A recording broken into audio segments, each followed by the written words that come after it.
Praise the Lord. जय मसीह की खुदाबंद के नाम की महिमा हो।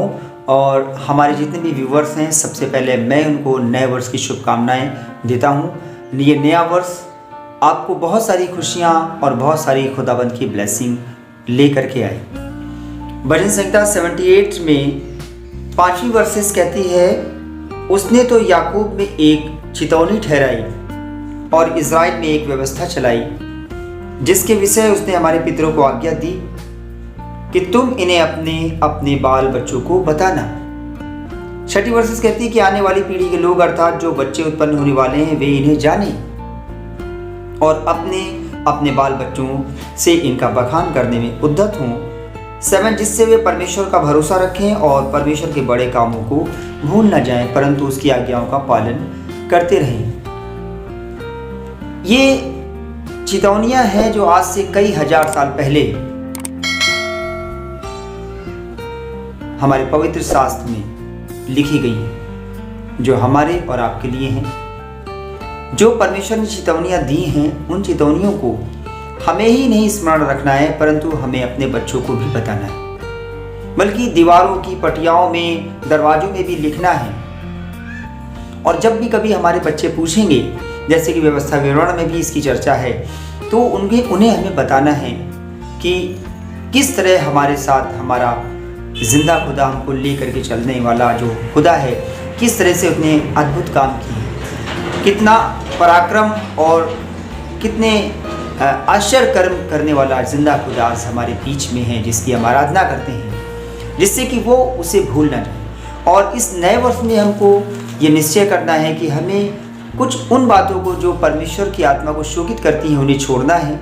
ये दृढ़ निश्चय करना है। वैसे तो न्यू वर्ष में लोग अपने तरीक़ों से नया साल मना रहे हैं, उनके जीने का अलग तरीका है, वो बहुत एंजॉय करते हैं। लेकिन मसीह के भाई बहनों को मैं ये कहना चाहूँगा कि वो एक दृढ़ निश्चय करें कि हमें उन बातों को छोड़ना है जो परमेश्वर की आत्मा को शोकित करती हैं, और उन बातों को थामे रखना है जिससे परमेश्वर की आत्मा हमें आगे बढ़ाती है या परमेश्वर की आत्मा प्रसन्न होती है।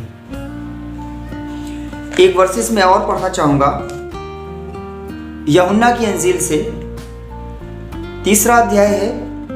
यीशु ने 3रा अध्याय 3री वर्सेस कहती है, यीशु ने उसको उत्तर दिया कि मैं तुझसे सच सच कहता हूँ, यदि कोई नए सिरे से जन्म ना जन्मे तो परमेश्वर का राज्य देख नहीं सकता। जी हाँ, हमें और आपको नए सिरे से जन्म लेना बहुत आवश्यक है। आज बहुत सारे लोग मुझसे मिलते हैं और मुझसे कहते हैं कि दुआ कर दीजिए, हम बहुत लंबे समय से परेशान हैं, या बहुत लंबे समय से हमें बीमारी नहीं पीछा छोड़ रही है, या इस बीमारी से हम बहुत उकता गए हैं, हम बहुत निराश हो गए हैं, या मेरे बच्चे को ये प्रॉब्लम बहुत लंबे समय से, कई सालों से है, और हमारे पास इतना पैसा भी नहीं है कि हम बहुत अच्छे हॉस्पिटल में जाके इसका ट्रीटमेंट कराएं। तो ऐसे स्थिति में जो एक आशा है, उस आशा पे भरोसा वो रखते हैं, वो भवन में भी आते हैं, लेकिन वो चंगाई उनको नहीं प्राप्त हो पा रही है, क्योंकि रीज़न ये है कि उनमें एक नई सृष्टि बनना है। जो वो पहले थे, जब वो प्रभु को नहीं जानते थे, या हमारे बीच में जब हमारे भाई बहन जो प्रभु को पहले नहीं जानते थे, जब वो जान गए हैं, तो हमें उन चीज़ों को ध्यान रखना है कि हमें किन चीज़ को करना है और किन बातों को नहीं करना है। अगर आप इतनी बारीकी से इस चीज़ को समझ लेंगे, या जितनी जल्दी इस चीज़ को समझ लेंगे, और नए सिरे से जन्म का मतलब ये हो गया कि जब आपके अंदर एक जो मनुष्य का व्यवहार है, नेचर है, जेलसनेस है, बुराई करना है, और किसी की चुगली करना हो गया या बुराई करना हो गया, जैसे मैंने बोला, निंदा करना हो गया, और लड़ाई झगड़ा करना हो गया, या कोई पीने वाली चीज़ों में एंजॉय करना हो गया, इन सारी चीज़ों को जो परमेश्वर की आत्मा को शोकित करती हैं, या जिससे लुचपन आता है, जो घृणित हैं, ये सब चीज़ों को छोड़ के हमें एक नई सृष्टि बनना है। और जब तक हम ये नए सिरे से जन्म लेने का मतलब यही है कि अपने पुराने जीवन को हमें ख़त्म कर देना है, जो हमारा पुराना जीवन जो हमने बिताया है।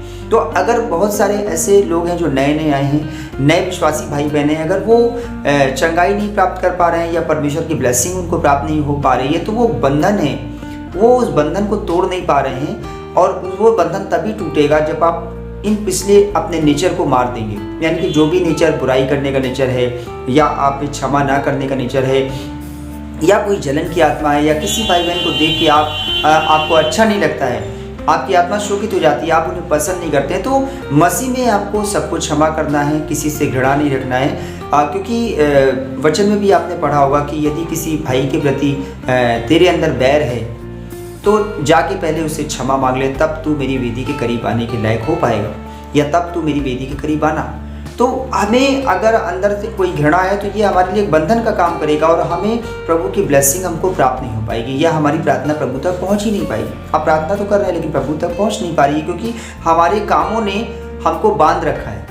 तो अभी हमको एक नई सृष्टि बनना है, इस नए साल में एक नए जीवन की शुरुआत करनी है, और प्रभु में नई सृष्टि बनना है। यानी कि जो पिछली बातें थी वो सब बीत गई, अब एक नई बात शुरुआत करनी है हमको, और निश्चय करना है कि हम प्रभु के साथ चलेंगे, उन बातों को नहीं करेंगे जो हम पिछले समय कर रहे थे।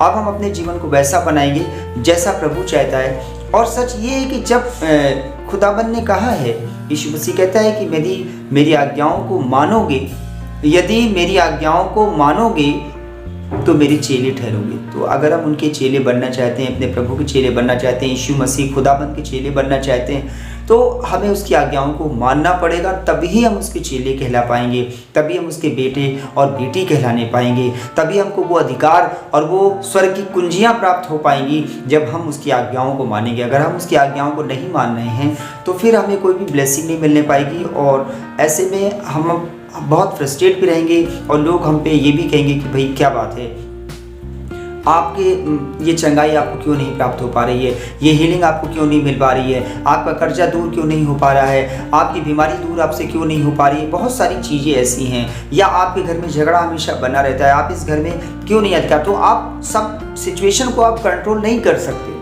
बाहर की कोई सिचुएशन कंट्रोल नहीं कर सकते हो, लेकिन एक काम कर सकते हो नए साल में, अपने आप को कंट्रोल कर सकते हो। अपने आप को कंट्रोल कर लोगे ना, तो मैं सच बताता हूँ यीशु मसीह आपकी सारी सिचुएशन को कंट्रोल कर देगा। आप प्रभु में आओ, आप प्रभु के साथ चलो। प्रभु आपको बहुत प्रेम करते हैं, वो आपके जीवन में काम करते हैं, करना चाहते हैं, वो आपको बदलना चाहते हैं, वो आपको बदल के रखेंगे। आप एक कदम बढ़ाओ, प्रभु आपको हाथों हाथ लेकर के चलेंगे। जय मसीह।